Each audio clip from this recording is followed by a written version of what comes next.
Hi, I'm Kevin. This is YQ. Well, this is Y doozy. Well, Thomas, today, why 338 ARC sucks. So what is 338 ARC? Well, it's a new cartridge by Hornady to go in AR-15s and micro bolt guns with super and subsonic capabilities. So similar to 8.6 Blackout or 300 Blackout, maybe. 338 ARC pros on paper. Oh, so I don't even have cards for that. There's some. All right, so allegedly the pros are, you have super and subsonic capability in the AR-15. Barrel swap only. Well, kinda. I think that's kind of it. The pros, according to Hornady, barrel swap, goes on your standard AR-15, super subsonic. Yeah, well, I guess a pro could be if Hornady actually backed this one and ammo is available. That'd be good. So the cons, what I like to call reality. Got some cards for these. All right, so a con to the ARC family of cartridges. Magazines. ARC doesn't use the standard magazine. Kinda uses a Grendel magazine, 6.5 Grendel, which never really took off, which is a great round for hunting. But you gotta have a delivery system that we always talk about. So the gun, man, I wish they would work with gun companies. ARC requires a full curve mag. That's a problem with the AR-15s, is you have a straight mag well. There's no real magazine for ARC, and if there is one, it's limited capacity. I count that as a con, not as a pro.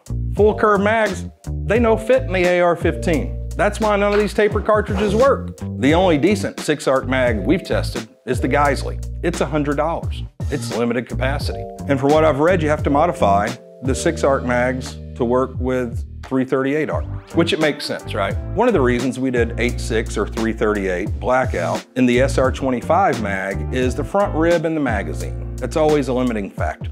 You know, that made a difference in the AR-15s between 300 Whisper and 300 Blackout. That's why we had to design new bullets, because the front rib in the magazine guides the round into the chamber correctly. So 30 caliber bullet is too big for an AR-15. Well, guess what? 338's even bigger. So that front rib's interfering even more. That hurts reliability. The ARC cartridges also require a new bolt. You have to open up the bolt face. Geisley's made a really good gun for this, and it uses a exotic material bolt to get any durability out of it. So you're looking at $300 to $400 bolts if you want durability.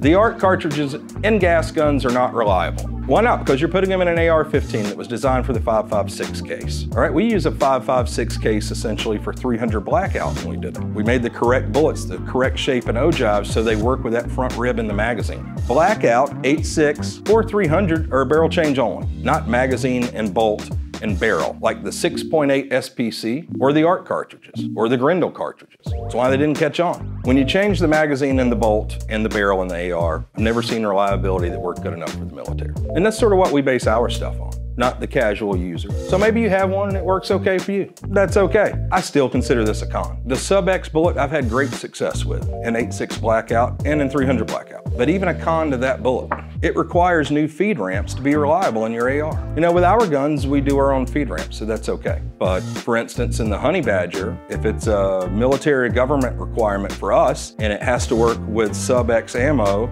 we have different barrel extensions and different feed ramps. They're even made out of different material so they'll be strong enough, because you have to remove so much material so that it'll feed reliably. So the Sub-X bullet itself is a bad design for feeding reliably, but it's good terminally. Oh yeah, the con we talked about, 6.8 SPC. So this is probably 20 years ago.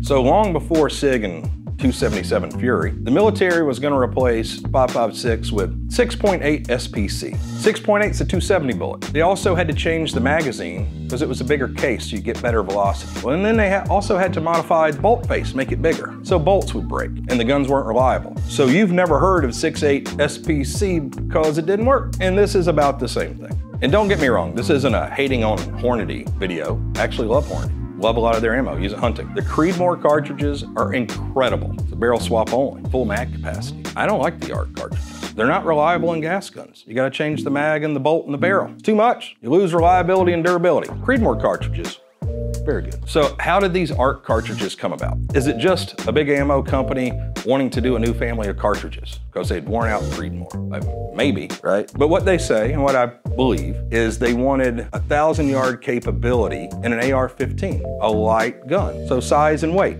of the weapon.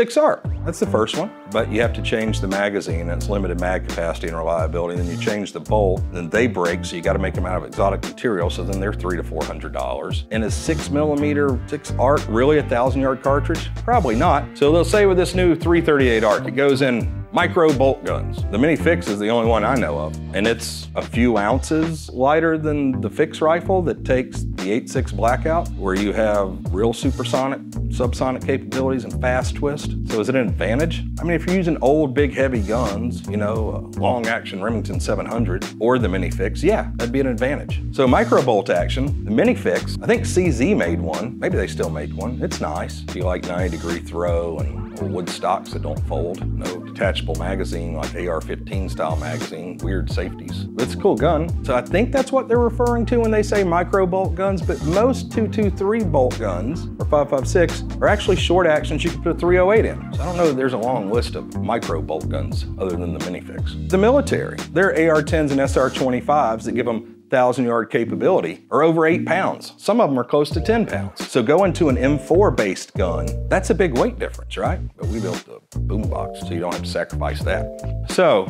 you want a smaller, lighter gun? How about these small frame 308 guns? The small frame AR-10s, SR-25s. Q, we make a premium one called the boombox. Just dropped. Sure, it's coincidental with the dropping of this 338 ARC ammo. Ruger makes one. Very inexpensive, very lightweight, compact, DPMS, POF. They're all about 6 pounds. The AR-15 I see in the Hornady video shooting 338 ARC, it's heavier than 6 pounds. So is it an advantage going in an AR-15?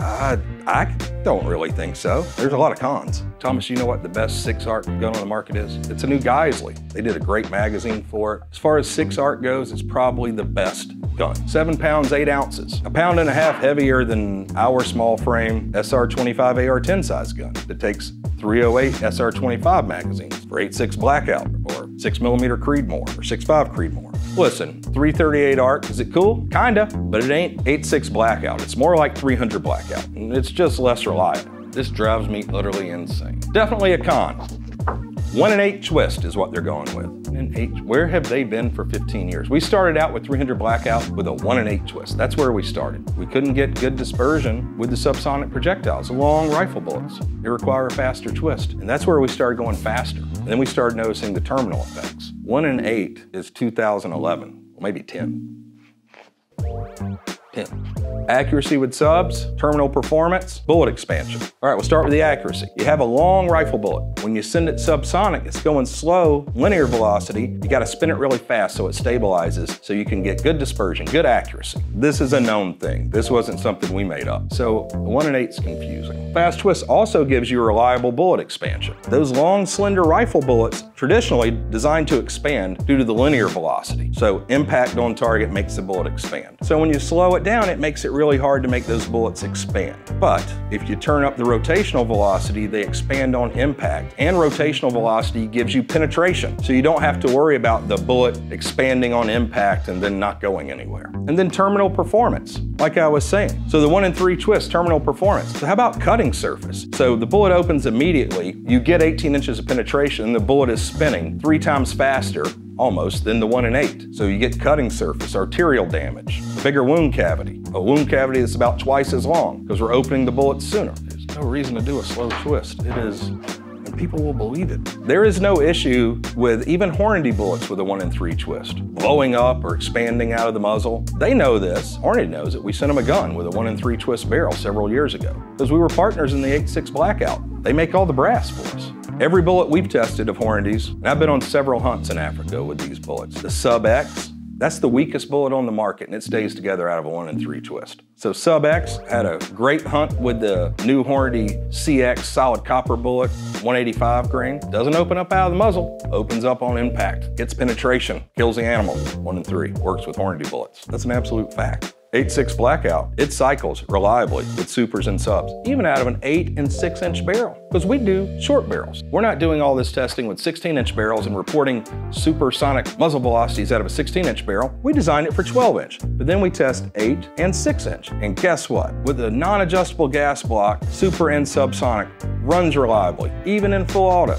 We know because we're a gun company. 8.6 Blackout was designed to solve the 300-meter problem, both with super and subs. Honestly, with the 12-inch barrel, It's a 600 meter with super. Hornady, the 338 ARC, by their own admission, is a 200 meter cartridge. It's because there's no real supersonic. They've got a 175 grain going 1900 and something out of a 16.3 inch barrel. Most of the 8.6 blackout guns that we sell are short barrels. They're 8 or 12 inches. That's why we designed the cartridge for that. So 338 ARC out of an 8-inch barrel is probably going about the speed of a plus P plus 9mm out of your SIG 226.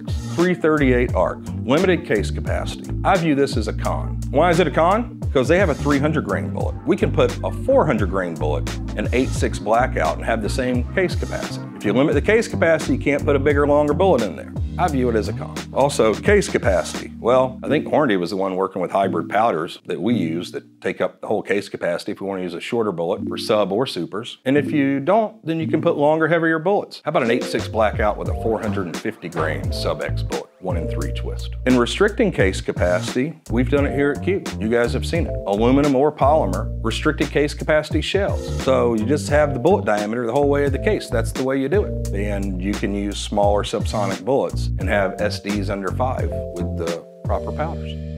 It's a good idea. So Blackout and Creedmoor, they are superior to ARC in any real way as a gun manufacturer and to the user, because you're going to get better reliability. Standard mags, full capacity mags, standard bolts, don't have to resort to exotic materials. It's just a barrel swap only. You know, I would love for ammo companies to work with gun companies, because the ammo is nothing without a proper delivery system. And what do I want in delivery system? Reliability, accuracy, repeatability, durability. This ARC situation gives the ability too for ammo companies to blame the firearms manufacturer when things don't work properly. I just want us to, why can't we all get along? Can't we just all get along? Ammo companies should work with gun companies. Ammo companies shouldn't be making cartridges for guns that don't exist or have to be modified. We should share in this. Not only the glory, but all the pain in the ass. So, 338 ARC compared to 300 blackout or 8.6 blackout, it sucks.